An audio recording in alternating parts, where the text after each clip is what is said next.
Hi friends, வாங்க இப்போ நாம என்னென்ன ஐட்டங்கள் ரெடி ஆயிருக்கு, எது எது வேக பண்ண போகிறோன்றதை பார்ப்போம். பூண்டு இட்லி பொடிங்க, பாருங்க நல்ல நர தன்மையோட நல்ல கலர்ஃபுல்லாக இருக்குது, டேஸ்ட்டும் நல்லா இருக்குங்க. பருப்பு பொடிங்க, இது நம்ம எமர்ஜென்சிக்கு சாப்பாட்டில் போட்டு கொடுக்கலாம். அடுத்து பார்த்தீங்கன்னா பூண்டு ரச பொடிங்க, இதில் எல்லா ஐட்டம் கலந்துருக்கிறதுனால நீங்கள் புளி தக்காளி போட்டு கடுகு தாளிச்சா போதுங்க. அடுத்து சத்து மாவுங்க, கிட்டத்தட்ட 49 ஐட்டம் போட்டு செஞ்சுருக்குங்க. தாவும் இருக்குங்க. இது நேந்திரம் பொடிங்க, இது குழந்தைங்களுக்கு ரொம்ப ஸ்ட்ரென்த்தை கொடுக்குங்க.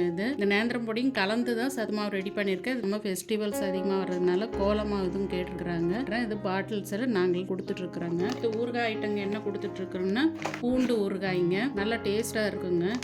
எலுமிச்சை ஊறுகாய்ங்க, இது வந்து மாங்காய் ஊறுகாய்ங்க. இதில் எந்த விதமான கெமிக்கலுமே இல்லைங்க, வெறும் நல்லெண்ணெய் தான் பேஸ் பண்ணி பண்ணியிருக்கிறோம். அதே மாதிரி ஜவ்வரிசி வத்தலும் பாருங்க, இதில் எள்ளு, சீரகம், பெருங்காயம், பச்சை மிளகாய் எல்லாமே போட்டதுங்க. யார் யாருக்கு வேணுமோ ஆர்டர் கொடுங்க, நாங்கள் அனுப்பி வைக்கிறோங்க.